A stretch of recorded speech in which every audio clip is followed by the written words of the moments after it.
of ulltium Consulting, an IT information technology, managed services, consulting, and cybersecurity firm. Today, I'm proud to announce, in partnership with Miami Community News and with great gratitude to Michael and Grant Miller, the inaugural episode of our podcast, See Beyond Technology. A new show exploring business innovation, leadership, AI, and what lies beyond the technology itself. Each episode will present business and community leaders as we break down technology, what it means, how it has evolved, and where do we see it going. See Beyond Technology looks at past the specs, the launches, the hype, and explores how technology reshapes the way we work, think, connect, and live. And what's coming next that we're not yet even paying attention to. See Beyond Technology will focus on the human impact and help us, our listeners, to see what's coming before it arrives. In today's inaugural episode, I have the esteemed privilege of honoring and hosting one of my dear friends, a true technology, Wilson Alvarez. Welcome. Thank you. And thank you for having me here. Wilson, thank you so much for joining us. So you've been in the technology field for quite a bit. Tell me a little bit about that. Well, I started in 1991 when I was about 21 years old. And the reason why I started my business is because I was, what's the term? I was overqualified and underqualified at the same time. So I didn't have a degree, and I didn't have sufficient experience being 21 years old. So even though I had all the experience in the world, I didn't have a degree. So all of that affected me, and a friend suggested, "Why don't you just incorporate?" And I did, and it was the best thing that's worked for me. Well, I have a little bit similar story I'll share with you. So I started about a decade before you in 1981, and I was actually at Miami-Dade College studying to be a commercial artist, working at a bank at the time. And the director of the bank approached me and said, "Would you be interested in helping us set up our data operations center?" I'm like, "I have no idea what you're talking about," but it was a way for me to triple my salary overnight. And they plucked me out of Miami-Dade College, sent me to Coral Gables to IBM, and I've been doing it ever since. Wow. So interesting how IT works. Yeah, I remember. Now that you mentioned IBM, I remember in my first real job, which was a joint venture between the Related companies and Lennar. And I remember a computer broke, and when we called tech support, it was an IBM. It was an XT, 8086.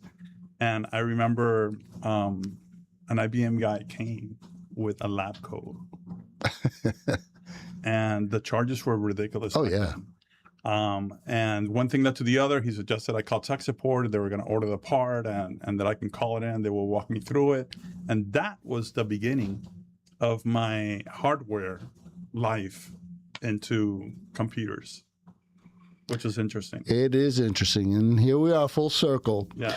So tell me, how did you wind up in technology as a whole? So I guess I'm going to go back to that first job that I had. I started just because I knew Lotus 123, which is the modern. Oh my God, you just brought me back. It's the modern Excel. Just because I knew Lotus 123, I became the assistant to the CFO of that group, which was called Harbor Development. And I used to help him build spreadsheets. So he was an amazing architect building all the, he's a CFO, he was building all these amazing spreadsheets on papers. And then I basically put them on Lotus 123. And that's how I maintained my job until that one computer broke that I call IBM, and started fixing computers as they broke. And then all of a sudden you became the tech guy. I became the tech guy. I became the computer guy because that is the right language. Yeah, that is correct. Back then, the computer guy. So since 1981, a lot of things have changed. tell me a little bit about how you see technology has evolved, where it's come from, and potentially what's coming down the road. What's coming down the road? Do you remember 1996, 1998, AOL, the modem, the internet starting? I think that's where we're at right now from an AI standpoint, which the whole big thing here now in technology is AI, of course. And we're not even at 5% of what AI is about to do. So in regards to where I see it coming, I think it's going to, I don't think it's a bad thing, because a lot of people think that, job replacements and I think that as long as you embrace it and you learn it and you become and you grow with it, you will absolutely come ahead. Because if you don't know it, you're not going to be able to survive. Agreed. So in my career, I think there's been multiple stages, like these big quantum leaps that I've seen in technology. To your point, the late 90s with the internet, I remember vividly the first email system, the amount of pushback. At the time I was working at a bank, the amount of pushback that people presented said, we're never going to embrace this. This is not going to work. We're totally opposed. Everything was fax and paper at the time. And how quickly email became indispensable. I remember email was in-house only. Yeah. Which that, if you think about it now, I'm not sure I even know how to do that right now. Have like an intranet, but yeah, that's how far. I remember when Windows 3.0 first came out, and people were freaking out because they didn't know how to use a mouse. And I'm embarrassed to say, I taught people how to use a mouse. It's not as simple as if you're just in DOS and just a keyboard. Yes, it's a different world. And now you introduce a mouse, and you have to put, for us, it's a joke right now. As I say this story, it's hilarious. But back then, and then you had, the older crowd. I'm saying the older crowd, I'm aging myself, but it's like people our age now. Yes. It took a while. Absolutely. And do you remember then the mobile computers and the cell phones with the stylus and trying to get used to the stylus? Yeah. Same thing as, the mouse. So it's the process, the evolution continues. I agree with you with AI. My opinion is AI is the tool to the next big leap. That's correct. What that is, we still don't know. We still don't know. We don't know what we don't know. And there's a lot of we don't knows right now. Exactly. But the knowledge that AI is building from all the different sources that it's accumulating from, that's where the power of AI is. And if you're not embracing it as a business owner, you're going to definitely be left behind. Yeah, I agree. And it's not only about communication. It's also about, the whole processing thing. You have 10 tasks to do, and you have 27 employees. You have 14 departments. How do you streamline that based on the amount of workflow that comes in? So all of that. I come from a business processing background as well, and it's something that right now everything is going to be optimized. If we think Amazon is optimized right now, if you really think about it, Amazon is probably, the logistics are crazy, right? Everyone's gonna have the mindset and the tools to be able to be as optimized as the larger companies now. Mm-hmm. It basically has leveled the playing field, where no longer the small businesses are at disadvantage because AI has really leveled the playing field. And when you add to that robotics and the use of robotics, the introduction of robotics into the workforce, that's where I think more people are saying, I'm going to be replaced. And I personally don't foresee that as coming true. I think robotics are going to, again, be a tool, like everything else, for businesses to use a technology to improve their processes and so forth. I don't see it as a human element replacement. It's going to be a paradigm shift for the entire world, in my opinion. I mean, the whole humanoid thing, I want one. I want one so that it can help me be more productive, not only in house chores, but in business, and who knows what other possibilities there's going to be. But the humanoids, they're here. We're just at that 5% level. Yeah. So they're gonna be more affordable, and it's gonna be as simple as going to buy a car. You can go buy a $30,000-$40,000 car now. You can be able to buy a $30,000-$40,000 humanoid. That's gonna enhance your life. That's coming. That's gonna happen, and it's gonna be affordable. So absolutely. So let's change gears here for a minute to get a little, not to get political, but with the introduction of humanoids and robotics, do you see that being a game changer with regards to conflict, national conflicts? Are you going to see humans in the front line, or are we going to start seeing more and more technology leveraged in those arenas? I think that. And I want to be careful how I say this, because people are going to go back to this podcast and said, "Hey, Humberto said." No. And Wilson predicted. It's a perspective. Yeah. So, in my opinion, and you mentioned the word government, I think that the government is going to have their finger on it, and to that whole humanoid technology, because, as we know, let me rephrase the question. Do you see Terminator coming I was just to going to say fruition? that. I was just going to say that. So, we have the whole Terminator philosophy, experience that we've all witnessed. And do you remember the Jetsons? Yes. I'm not switching gears, but understand what happened with the Jetsons. I think there's over 30 things that they predicted that people would say, no way. The watch, the flat TVs, the Betsy or whatever her name was. Yeah. All that stuff was predicted 30 years ago, right? So you have a movie like The Terminator, and I'm not saying that that's a prediction that's going to happen, but, it can.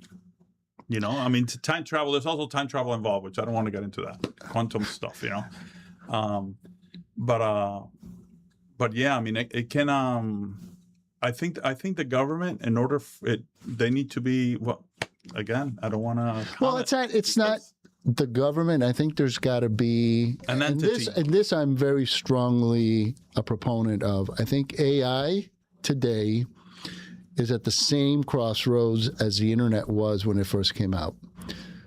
Number one, the distinction between who had access to it and who does not. How do you have guardrails to protect the innocent, whether people that don't have access to it, young kids that are easily influenced by the information that it's provided? A lot of the youth right now are leaning on AI as a social conversation or feedback.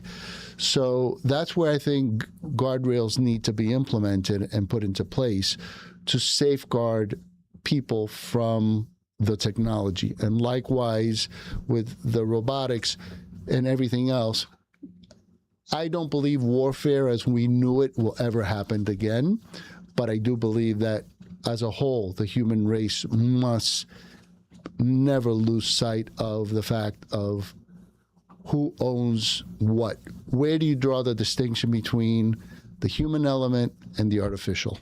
Yeah. And who's going to make that decision? I don't know. That I don't have the answer for.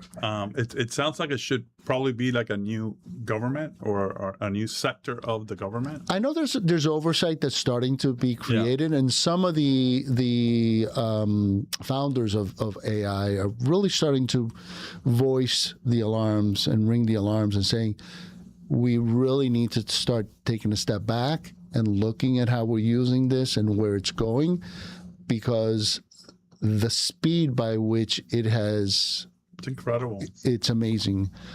The graphics themselves, it is virtually impossible to determine what's real and what's not. Yeah. So people can be making decisions, political, social, whatever decisions, based on what they see without ever really realizing, what I'm looking at is real or is it artificially generated? Right.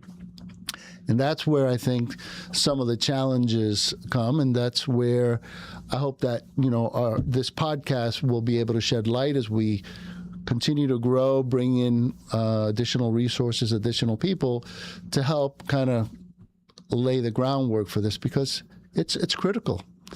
I remember the whole Y2K non-events. Yeah. Staying up when the clock struck 12 in Australia, watching what happened. And so many people made so much money expecting the worst. And nothing really happened. But do you think, not to get into a different topic, but don't you think it's because we were prepared? I know all my clients were with brand new computers. Yes, agreed. I know that we were prepared, but I think we estimated what the repercussions were going to be, personally. I'll tell you what, there were a couple of software, it was WordPerfect specifically, that when they went back to work, they double-clicked the icon and it wouldn't work. Agreed. Not They everything. just had to upgrade the software. 100%. But to the point, we're at that crossroads again, that we really need to look at this and say, okay, where is AI going? How are we going to use it? How are we going to have safety guidelines in place to ensure that we protect those that are most vulnerable? Yeah. And I think you would agree with that. Absolutely, 100%. 100%. So tell me a little bit more about yourself. What do you do? What are you doing in technology today? What am I doing? So that deserves a little story, and I'll try to be very brief. I started as a database developer back in hardware development, and then I became the hardware guy, the MIS coordinator. That was my title, Then I opened up my own business. I was doing strictly hardware. That was during the clone days. Then 2008 hit, which was a real estate crash. And Hurricane Andrew came. And when Hurricane Andrew came... That was 91. That was 91. When Hurricane Andrew came, it made a really big shift into, more of the hardware, building the computers, et cetera, as opposed to my database development stuff. Then 2008 came, and I made an automatic shift into web pages just because people were asking for websites. So now I'm doing IT-related work and websites. When COVID came, everybody wanted social media. So now I had the experience of websites, and I incorporated my blogging with my social media. And that's basically what I'm doing right now. So I have three tools. I have three toolboxes. I still have many clients that I do IT level 1 stuff. Then I have, social media. I do social media work for clients, and I also do web development. So I got a little piece of everything, and that's how I'm. So to put a string on this, how much of the AI is embedded into the web development that you're doing? AI is embedded in everything, even in the hardware, even in the IT related stuff, in the social media stuff, and in the web development. It's just like AI. I can't. It's not that I can't function without AI, but I'm sure gonna miss it if I have it. It's like when you leave your house and you realize you left your phone. It's like, okay, I'd rather be without my wallet than without my phone. Turn around and go back. It's even for IT. If you have any issues, you know what? I haven't called tech support in over 2 years. That tells you everything right there. Because if I have a question that I need to ask, I go to AI, I ask a question, and it's 90% accurate. Yeah. And the 10% that's not accurate is because I didn't ask the right question. But it's all about prompt engineering. It's all about how you ask the question. Yeah. So. It's a very interesting time that we're living in. And to your point about the Jetsons, it's crazy, it's scary, but at the same time, it's exciting because who knows what's coming next? Who knows what's coming next? What the next evolution is, how AI is going to build that next widget or whatever it is. So and the whole humanoid thing that deserves its own little podcast show one day, you know. Yeah. And even the maturation of that. If you look at the early stages of robotics to where we are today, it's incredible. Yeah. How fluid they are. How just everything about them. Yeah. It's impressive. So, anything else that you want to share about yourself as we're wrapping up here, our first episode? I basically, I think I covered everything. I do websites and social media stuff. I do IT here and there. Even though you are the IT guy, I do the level 1 stuff, and that's it in a nutshell. Cool. Well, I'd like to think I'm a little bit beyond the IT guy at this point in my career, but point taken. So if somebody wants to get a hold of you, how can they do that? My website is wilsonalvarez.com. Very creative. Yes, it's my name. wilsonalvarez.com. I remember for years you used to buy up domains, and you still do that? Yeah, a little bit here and there. I lost a lot of them, economy stuff. Just things that happen in life, but. I still know a lot about it. It's that's one of those topics where people don't understand that a domain is anywhere between $10 and $15, and it doesn't really cost anything until it's sold. So, what's the price of a domain name that you just registered? It's speculative, right? It's an intangible asset. So. It's not cash in the bank, so to speak. Agreed. But it could be. So, it could be. Yeah. If you have a 1-letter domain name or a 1-word domain name. Yeah. But yeah. Great. Well, Wilson, I appreciate it. I really enjoyed this. And thank you for having me in your first ever podcast. I'm an ulltium consulting fan. Thank you. And thank you for the great work, by the way, that you are doing not only for yourself, for your family, for the chamber, for the community. We all appreciate you. Thank you. Appreciate it. So, again, thank you all for joining us. This was our first inaugural podcast, one of hopefully many to come. As Wilson said, we also work a lot in the community with organizations like Branches, Christie House, the Trowbridge Foundation, several chambers. So I'm a big believer in helping the community. Grew up here in Miami. I love Miami. It's home and will always be home. Again, I want to thank Michael and Grant Miller and their wonderful staff for allowing us this great space to launch this podcast. And we will look forward to the next episode. We will reserve the person that we're going to be interviewing to be announced at a later date.